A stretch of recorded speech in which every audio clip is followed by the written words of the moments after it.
बिहार की राजनीति में उपेंद्र कुशवाहा हर बार महत्वपूर्ण रहे हैं, हर साल महत्वपूर्ण रहे हैं, हर हाल में महत्वपूर्ण रहे हैं। तो उपेंद्र कुशवाहा अपनी पुरानी रालोसपा को फिर से चालू करने की तैयारी कर रहे हैं। यदि आप मुझे स्थान नहीं देंगे तो मुझे किसी और गठबंधन में भी स्थान मिल सकता है, मैं खुद भी अपनी राह बना सकता हूं। नमस्कार, भारत लाइव देख रहे हैं आप। मकर संक्रांति की राजनीति बिहार में जबरदस्त होती आई है। जब भी संक्रांति आता है तो जनवरी में कोई बड़ा राजनीतिक उथल पुथल बिहार में होना स्वाभाविक है। ये हर बार का दस्तूर रहा है और इस बार भी इससे इतर कुछ नहीं होगा। आपको याद है, पहले के जो चूड़ा दही हुआ करते थे, यानी जो मकर संक्रांति हुआ करता था, उसे हर बार राजनीतिक जामा पहना दिया जाता था। कई बार मांझी जी ने अपने राजनीतिक जो लाइन लेंथ है या आइडियोलॉजी है या फिर राजनीतिक बदलाव अगर उनकी पार्टी को करना हो किसी गठबंधन का, तो ये इशारा चूड़ा दही के दौरान उन्होंने कई बार दिया है। इस बार भी बिहार की राजनीति में बहुत कुछ बदलने वाला है। चाहे मुकेश सहनी हो या फिर उपेंद्र कुशवाहा, चिराग पासवान हो या फिर बिहार का कोई भी राजनीतिक दल, सभी चूड़ा दही की राजनीति को करने के लिए बेकरार हैं। इन सारे दलों को इंतज़ार है 15-14 तारीख का, जिस दौरान ये अलग अलग राजनीतिक घटनाओं के तहत अलग अलग जगहों पर चूड़ा दही का आयोजन करेंगे और जिसके आधार पर कई पार्टी के नेताओं को एकजुट होने का मौका मिलेगा। इससे ये भी समझ में आता है कि कौन किसके साथ आजकल ट्यूनिंग बैठा रहा है, कौन किसके साथ जा रहा है, कौन किसे छोड़ रहा है और कौन नए गठबंधन बना रहा है। बिहार की राजनीति में उपेंद्र कुशवाहा हर बार महत्वपूर्ण रहे हैं, हर साल महत्वपूर्ण रहे हैं, हर हाल में महत्वपूर्ण रहे हैं।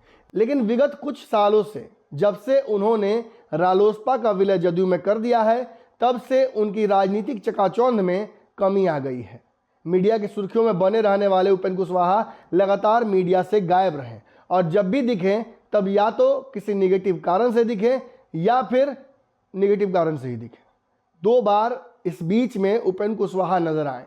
एक बार जब उनकी सभाओं में भीड़ नहीं थी और दूसरी बार जब उन पर गाजर मूली फेंका गया था। इसके अलावा भी कई बार नजर आए, लेकिन कई बार भाजपा के खिलाफ बोलते आए, कभी नीतीश कुमार को प्रधानमंत्री बनाते हुए नजर आए।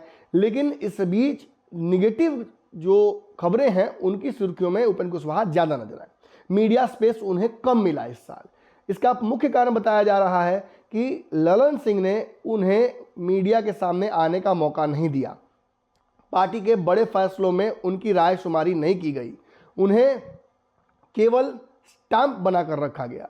पूरे बिहार घूमने के दौरान उपेंद्र कुशवाहा को खाली कुर्सियों को कई जगह संबोधित करना पड़ा, कई जगह संगठन के अंतःकलह से उन्हें विरोध झेलना पड़ा। लेकिन उपेंद्र कुशवाहा को धीरे धीरे ही सही ये बात समझ में आई कि कोई उन्हें जानबूझकर सर्जरी उनकी करके छोटा कर रहा है। खास बात यह रही कि कुर्नी चुनाव में जब उपेंद्र कुशवाहा नहीं पहुंचे तो ये समझ में आया कि जदयू ही नहीं चाहती है, नीतीश ही नहीं चाहते हैं कि उपेंद्र कुशवाहा अब लाइमलाइट में रहें। हालांकि इसके बावजूद अभी उपेंद्र कुशवाहा नीतीश कुमार और ललन सिंह के साथ नजर आ रहे हैं, लेकिन अंदर ही अंदर जो रालोसपा को फिर से जीवित करने की कवायद है वो शुरू हो गई है। पहले तो हमने आपको खबर बताई थी, अब हमने आपको उसका एक तरह से कह सकते सबूत भी दिया। जब समता फूले के कार्यक्रम के दौरान उपेंद्र कुशवाहा पुराने रालोसपा के और जो पुरानी समता के जो पुराने कार्यकर्ता हैं उनके साथ एक मंच पर दिखे। इस दौरान उन्होंने जो तेवर और कलेवर यूज किया, इससे भी स्पष्ट हो गया कि कोई ना कोई उनके राजनीतिक रडार पर है जो अपने ही घर से है।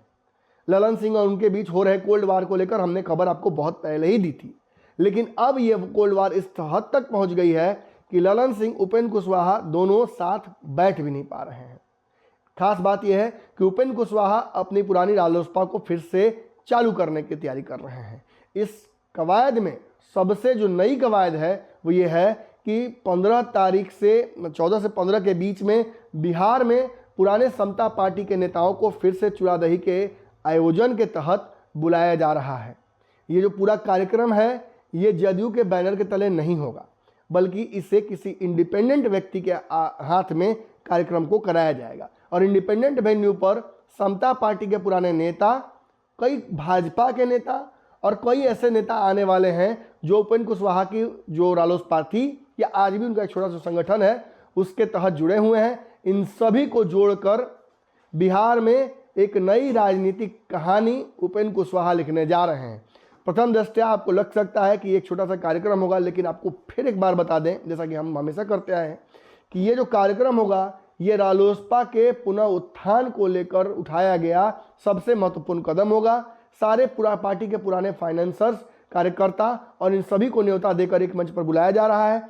रायशुमारी बहुत पहले ही हो चुकी है कि पार्टी फिर से निर्माण करना है। अब केवल इस कड़ी में उस दिन का इंतजार किया जा रहा है कि चूड़ादही की राजनीति के तहत नीतीश कुमार और महागठबंधन के सारे नेताओं को यह मैसेज भेज दिया जाए कि यदि आप मुझे स्थान नहीं देंगे तो मुझे किसी और गठबंधन में भी स्थान मिल सकता है, मैं खुद भी अपनी राह बना सकता हूं।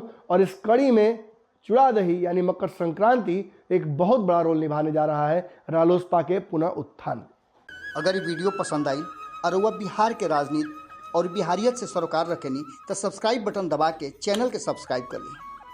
ओजे एगो घंटी बा, ओकरा बटन दबा देला से कुल सटीक और मारक खबर रुआ मुफ्त में मिल जाई।